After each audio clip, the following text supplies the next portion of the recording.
Hello friends, welcome back to my channel. This is me David and you're watching Curious David.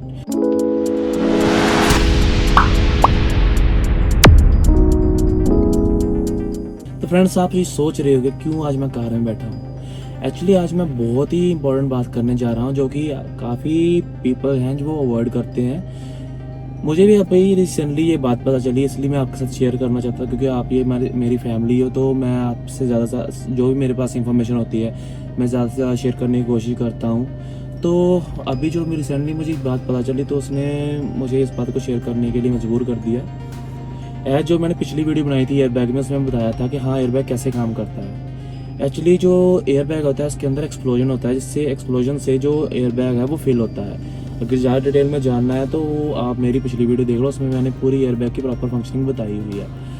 तो friends, जो airbag है उसके अंदर ना एक्सप्लोजन होता है जिससे एयरबैग फुल होता है। एक्चुअली जब एयरबैग फुल हो रहा होता है तो उस टाइम पर जो इन्फ्लेशन रेट होती है वो 320 किलोमीटर पर आवर से वो एयरबैग इन्फ्लेट होता है।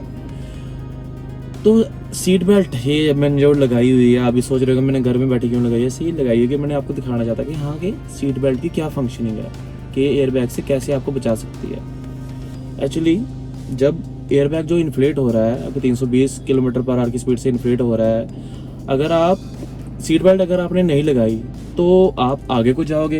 एज न्यूटन का लॉ है कि जो चीज़ रेस्ट पर है वो रेस्ट पर ही रहेगी और जो मोशन पर है चीज़ है वो मोशन में ही रहेगी until and unless an external force is applied। जब एक्सीडेंट होता है तो जो आपकी कार है वो एकदम से रुक जाती है, पर जो आपकी बॉडी है वो मोशन में होती है। तो उससे ये होता है कि जो आपकी बॉडी होती है वो भी आगे को जाती रहती है। ओके, पर जो आपका जो एयरबैग है वो इन्फ्लेट हो रहा है, तो उस स्पीड से अगर आपके फेस को हिट करेगा तो उससे बुरा कुछ नहीं हो सकता, वो एक्सीडेंट से भी खतरनाक है। तो फ्रेंड्स, उससे बचने का यही आपको एक सोल्यूशन है कि आप सीट बेल्ट लगा लो। ये 3 पॉइंट सीट बेल्ट होती है। एक पॉइंट तो जहाँ पर सीट बेल्ट लगती है वहाँ पर है, यहाँ जैसे जो पोर्शन ये वाला जो पोर्शन होता है जहाँ पर ये लगता है, एक पॉइंट तो ये हो गया। ओके, मैं लगा लेता हूँ, आपको दिखाने के लिए लगा रहा हूँ। तो सेकंड पॉइंट ये है और थर्ड पॉइंट नीचे सीट के नीचे होता है, ये वाला, इसको 3 पॉइंट सीट बेल्ट कहते हैं। एक्चुअली अंडर नॉर्मल कंडीशन जो ये बेल्ट होती है ये मोशन में होती है, पर जब एक्सीडेंट होता है तो आपकी बॉडी बहुत स्पीड से आगे जाती है। ओके, जब आपकी बॉडी बहुत स्पीड से आगे जाएगी तो ये सीट जो है एकदम ऐसे लॉक हो जाएगी। ओके, तो ऐसे जो सीट बेल्ट है वो फंक्शन करती है। एक्चुअली इसके अंदर ना स्प्रिंग होता है जिससे कि जो सीट बेल्ट ऐसे हो रही है जो कि सीट बेल्ट को वापस खींच रही है।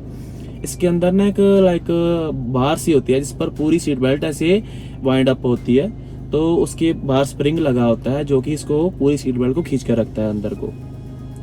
इसके ऊपर ना एक टॉर्शन बार भी होती है कि टॉर्शन बार का ये फंक्शन होता है कि जैसे अगर मैं यहाँ पर सीट पे बैठा हुआ हूँ तो अगर एक्सीडेंट होता है तो ये सीट बेल्ट है एकदम से लॉक हो जाएगी प्रॉपर ना, पूरी प्रमोशन से अगर एकदम से आगे जाऊँगा तो सीट बेल्ट पूरी लॉक हो जाएगी। अगर टॉर्शन बार नहीं होगी तो उससे ये होगा कि मेरी बॉडी एकदम से रुक गई।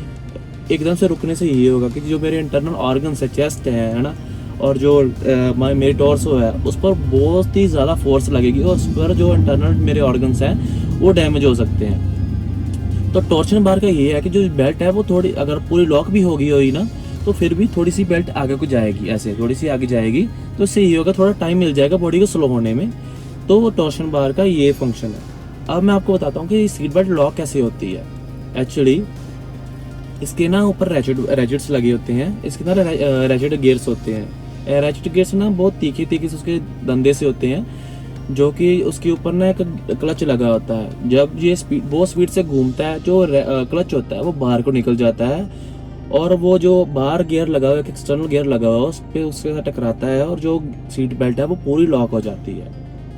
और भी फंक्शंस होते हैं सीट बेल्ट्स में, लाइक उसमें प्री टेंशनर्स भी होते हैं। प्री टेंशनर का ये फंक्शन होता है कि अगर आपने जा रहे हो, आपको एकदम से आगे कोई देखा कि हाँ अचानक कोई आगे आ गया, तो आप जोर से ब्रेक लगाओगे। वो जोर वाली जो आपने जोर से ब्रेक लगाई है उसका सिग्नल ECU को जाएगा, इंजन कंट्रोल यूनिट को जाएगा।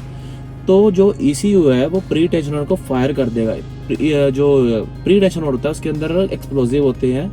तो प्री टेंशनर का ये काम होता है कि जैसे अगर कईयों को आदत होती है, मैं बुरा नहीं बोल रहा, आदत होती है कईयों को ऐसे थोड़ा सा ना आगे ऐसे स्टीयरिंग पर ऊपर ऐसे होके चलाने की, तो अपनी मेरी प्रेफरेंस होती है, कोई ऐसे बिल्कुल ऐसे कई लेट के चलाते हैं, कई ऐसे बिल्कुल ऊपर चढ़ के चलाते हैं, तो अपनी अपनी प्रेफरेंस होती है। तो जो आगे ऐसे चढ़ के चला रहे हैं तो वो तो वैसे भी एयरबैग के पास बहुत नज़दीक है, तो उनको और भी खतरा हुआ।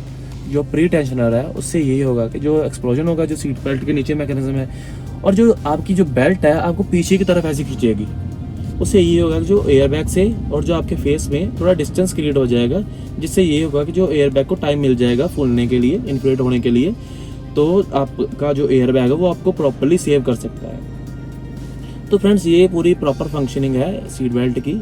आई होप आपको ये वीडियो अच्छी लगी होगी। ऐसी वीडियो और देखने के लिए इस चैनल को सब्सक्राइब कर लो, अपने फ्रेंड्स से सब्सक्राइब कराओ, अपने रिलेटिव से सब्सक्राइब कराओ। तो फ्रेंड्स, मिलते हैं आपको एक नई वीडियो के साथ। चलते हैं, बाय, टेक केयर।